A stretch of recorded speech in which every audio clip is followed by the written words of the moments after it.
67 కోట్ల మంది వానరులు మహావీరులైనటువంటి వారు రామలక్ష్మణులతో కలిపి పడిపోయారు. ఒక్క వానరుడు యుద్ధభూమిలో లేచి తిరుగుతున్నవాడు లేడు. ఇంద్రజిత్ శక్తి తెలుసు కాబట్టి విభీషణుడు వెళ్ళిపోయాడు, దొరకలేదు. స్వామి హనుమ ఏ అస్త్రము చేత బంధింపబడరు కాబట్టి హనుమ ఒక్కరే ఉన్నారు.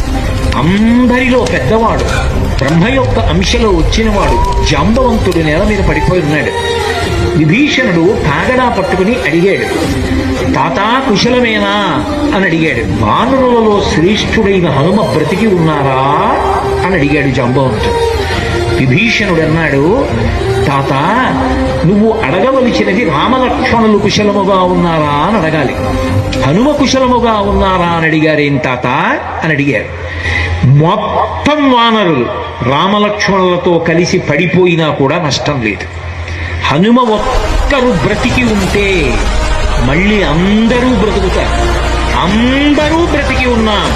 హనుమ ఒక్కరు పడిపోతే బ్రతికి ఉన్న వీళ్ళందరూ పడిపోతారు. అందుకే నేను హనుమ బ్రతికి ఉన్నారా అని అడుగుతున్నా.